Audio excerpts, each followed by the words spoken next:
Bom, pessoal, vou falar agora para vocês como que a gente vai chutar a questão. É muito simples, tá? Existe uma estratégia que eu aprendi com Tales, que era um cara muito alto, grandão, que a gente chamava ele de Talicão. Ele que me ensinou isso aqui.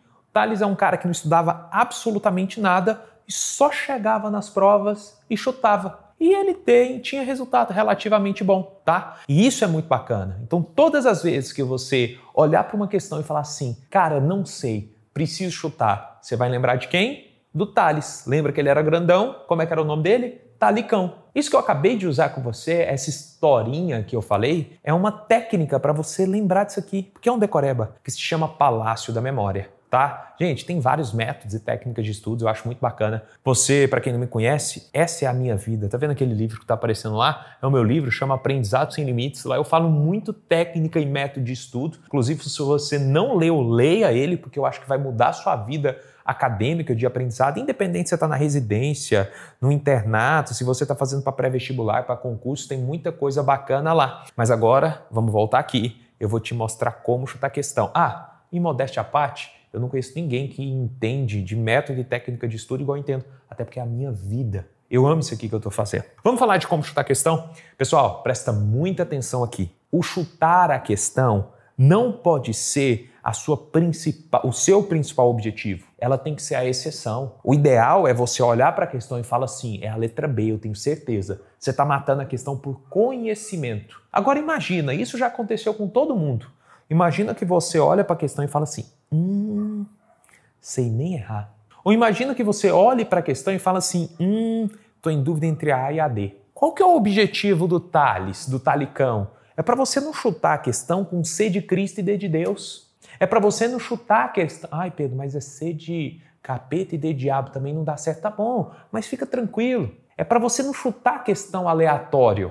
Existe método. Agora, Pedro, vai dar certo em todas as vezes? Não, meu anjo. O que eu tô querendo te mostrar é que é probabilidade. Você vai sair às vezes se você não sabe nada da questão. Você tem 5 alternativas, você vai fechar o olho. Mamãe mandou tupi. Você tem quanto de chance? 20%. Se são 5, 20% de acertar. Probabilidade lá embaixo. Agora imagina que você usou essas técnicas e você conseguiu excluir 3 alternativas, ficou em dúvida em 2. Você já aumentou para 50% sua chance, meu anjo. Às vezes isso, no final da conta, numa prova de 100 questões, são 3, 4, 5 questões a mais que você fez que te levaram à aprovação.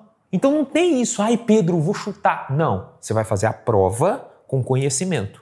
Aquelas questões que você não sabe ou que você ficou em dúvida entre 2 alternativas, você vai usar essas técnicas aqui. Pedro, de onde você aprendeu isso? Pessoal, eu fiz parte de banca por anos. Eu não conheço ninguém desse mundo da residência que viveu os 2 lados da moeda igual eu vivi. Eu fiz questão, participei, conheço todo mundo do meio e agora eu estou jogando no time de cá. Há vários anos eu ensino meus alunos. Você já deve ter visto aí no YouTube que eles passam nas primeiras colocações e gente igual a você, que tem dúvida, que tem angústia, que tem dificuldade.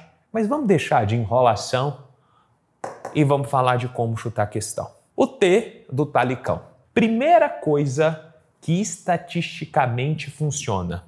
Normalmente, textos longos, quando você pega a alternativa, falando de chutar, não sei nada, os textos longos, eles têm mais chance de serem verdadeiros. Pedro, por quê? Vou te dar meu exemplo. Quando eu estava com preguiça, para não ter anulação, eu pegava o material de referência, de base. Vamos supor que eu usei o Sabeston como base para fazer questão. Nossa, eu tô com uma preguiça. Eu dava Ctrl+C, Ctrl+V num parágrafo e colocava na alternativa A. Normalmente esses textos longos, eles têm mais chance de serem certos. Vou te mostrar como é que às vezes eu fazia a questão. Pegava o Sabeston, aí tudo que estava correto, era assim a questão, marca a alternativa incorreta. Aí eu dava Ctrl+C, Ctrl+V do Sabeston na letra A, na letra B, na letra C e na letra D. Na letra E eu tinha que inventar, eu tinha que mostrar alguma coisa que estava incorreto. Normalmente quando eu mostrava alguma coisa que estava incorreto, a alternativa era menor. Isso eu estou falando por estatística. Claro que você não vai usar isso sob monoterapia. Segunda coisa, afirmações conectivas. Presta atenção. Normalmente, como é que é construído um parágrafo?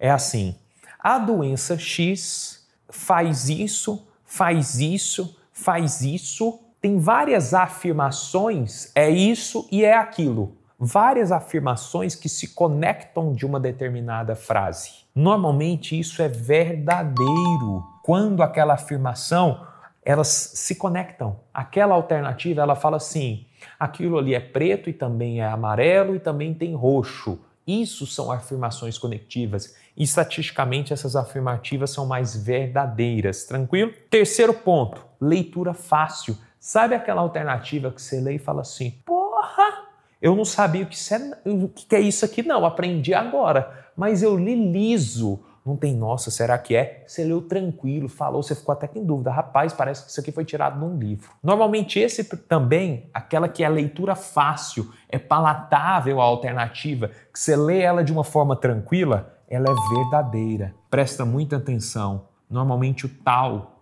do talicão, ele vem junto. Normalmente, a alternativa, quando ela tem um texto longo com muitas afirmações conectivas e leitura fácil, ela tem estatisticamente mais chance de estar correta.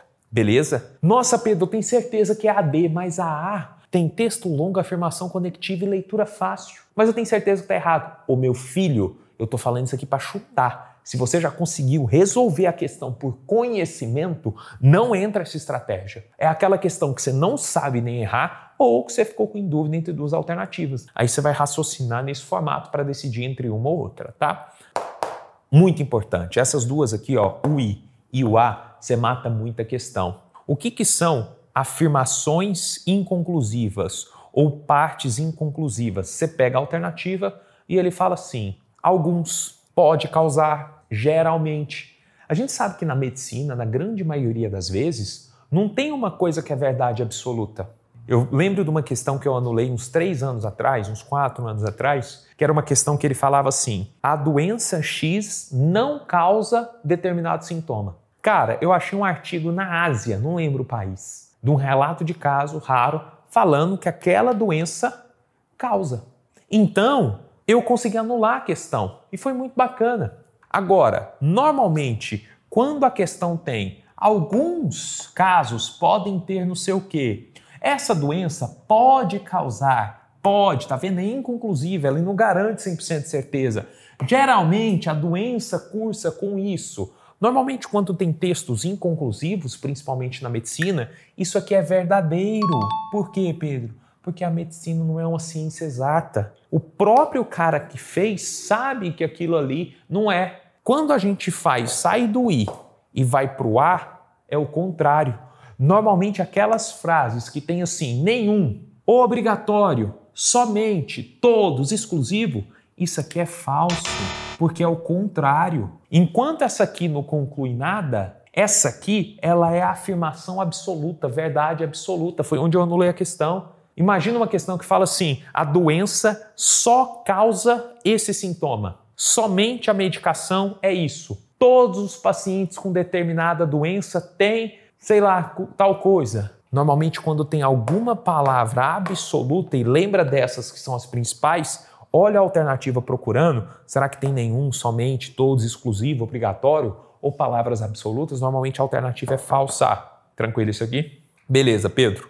O que é a diferença entre conceitos inversos e opostos? Presta atenção. Você está numa questão que você não sabe nem errar. Aí você leu, não sabe nem errar, você não consegue excluir a alternativa. Mas você começou a perceber que a letra A fala de uma coisa que é o conceito inverso do que a letra D fala. Peraí, Pedro, a letra B não fala nada, a letra C não fala nada diferente. A letra D e a A, elas falam do mesmo conceito, só que totalmente inversos. Vou te dar um exemplo. Na A fala assim, o Pedro é lindo. Na letra D fala, o Pedro é feio. Opa, a resposta está entre uma das duas. Aí você já exclui a outra, que a resposta provavelmente está entre uma das duas, e você usa esses aqui. Lá falou o quê? O Pedro é lindo. Então isso aí é o quê? É uma verdade, meu anjo. Então você marca essa se cair para você, tá bom? Minha mãe fala isso, então pode ficar tranquilo. Beleza? Conceito inverso são entre duas alternativas. Normalmente, uma das duas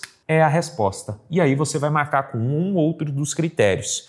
Agora, Pedro, o que são conceitos opostos? Os conceitos opostos ou os opostos são na mesma alternativa. Como assim na mesma alternativa, Pedro? Ele vai falar assim, ó. a caneta é azul, porém a caneta também pode ser preta. O que ele está falando? Ele está falando da mesma doença, da mesma coisa, só que ele está falando de conceitos diferentes. Ele fala tratamento, depois ele fala epidemiologia, na mesma alternativa. Ele fala um pouquinho de diagnóstico, depois ele fala um pouquinho de tratamento. Entenda, se ele está falando dois subtemas na mesma alternativa, confunde. Normalmente isso aqui é falso. Falso. Vou te dar um exemplo. O diagnóstico é baseado em exames laboratoriais, porém, o tratamento é somente por via endovenosa. Entendeu? Ele falou de diagnóstico, depois ele passou de tratamento. Quando isso acontece, estatisticamente é falso.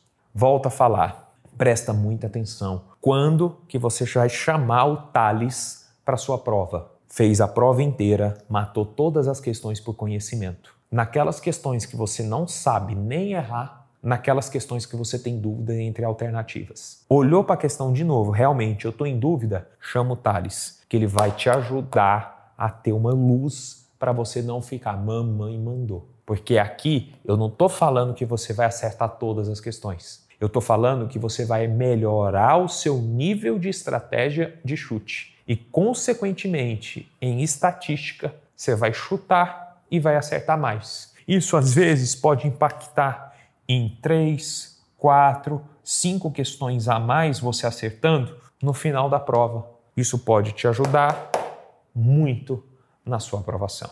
Então, a partir de agora, você já lembrou o conceito do talicão? Você já lembrou todo esse conceito, que é um conceito muito importante. Vou revisar com você. Adoro revisão. Textos longos, afirmações conectivas, leitura fácil. Normalmente esses três vêm junto. Depois, inconclusivo. Diferente de absoluta, esse aqui não afirma nada, pode causar, alguns normalmente é verdadeiro, absoluta é excludente, nenhum, somente, todos é falso. E a diferença de conceitos inversos, normalmente você consegue excluir pelo menos 3 ou 4 ou 2 alternativas, porque você fica em dúvida entre duas, porque elas falam da mesma coisa, só que conteúdos opostos. E essa parte, especificamente na mesma alternativa, que ela fala de subtemas opostos, fala diagnóstico depois de tratamento, fala de epidemiologia depois de fisiopato. Normalmente, ela é falsa. É isso, pessoal. Espero que você tenha gostado desse conteúdo. É muito importante para a prova. Eu bato nisso muito com os meus alunos, porque uma prova não é só conhecimento. Uma prova é conhecimento, uma prova é estratégia e uma prova é você estar bem no dia, estar iluminado, vai jogar fácil. A parte emocional também impacta muito. Espero que vocês tenham gostado. Até a próxima. E um abraço.